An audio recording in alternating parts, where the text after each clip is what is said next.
تو اس تھوڑے سے وقت میں اور ایک مختصر سے چند لمحات میں حق تو ادا نہیں ہو سکتا، لیکن اس کو دوبارہ آپ کے ساتھ شیئر کروں گی تاکہ اگر چھوٹی سی بات بھی ہمیں آپ کے بارے میں یاد رہے گی تو وہ بہت بڑے لیکچر سے تم زیادہ بہتر ہوگی انشاءاللہ تعالی۔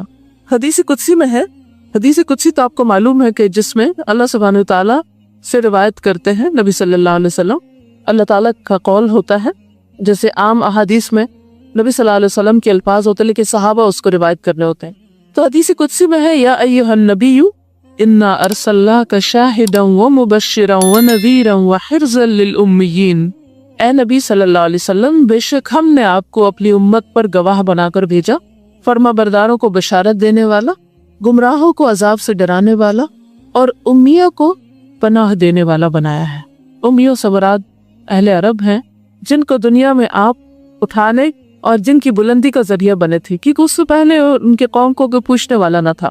اب اس میں جو آپ کو شاہد کہا گیا ہے کہ آپ کو گواہ بنایا ہے، تو کس چیز کا گواہ؟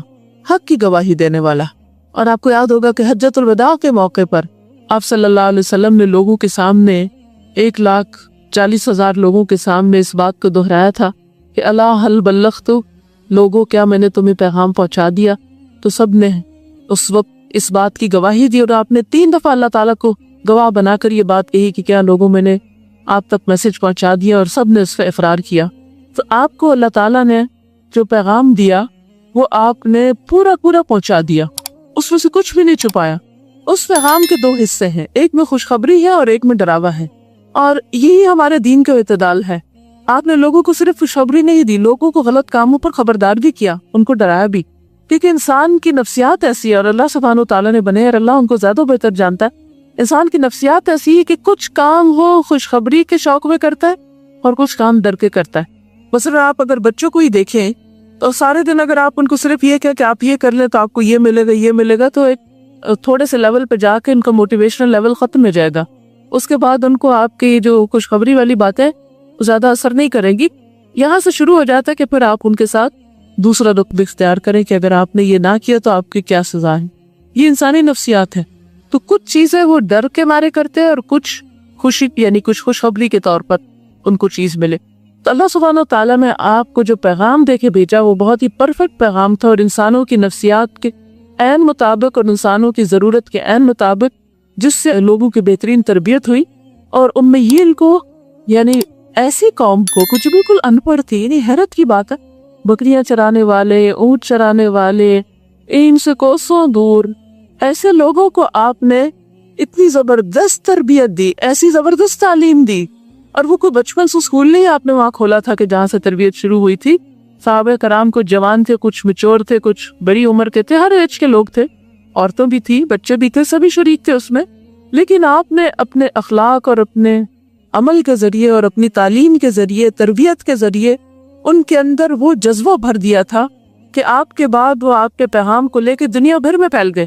اور آج آپ دنیا کی کسی کونے میں بھی جائیں وہاں آپ کو ان کے آثار ملیں گے۔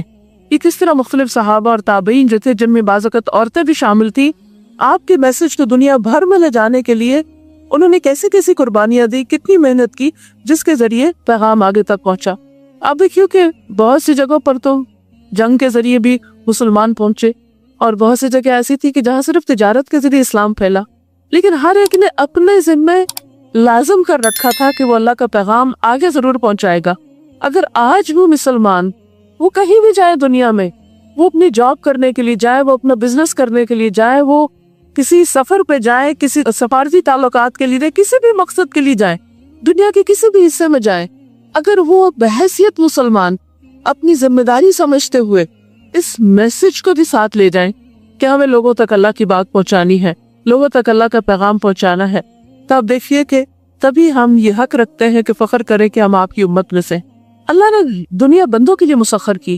مومن جو ہے وہ کسی مشرق و مغرب وہ زمین کے کسی خاص حصے کا واسی نہیں ہوتا، وہ جہاں بھی جاتا وہ زمین اس کا گھر ہوتی، وہ اس کے لیے وفادار ہوتا ہے۔ صحابہ کرام میں سے بہت سی صحابہ کی قبریں آپ دیکھیں گے، کوئی دمشق میں دفن ہے، کوئی ترکی میں دفن ہے، کوئی کہیں پر دفن ہے۔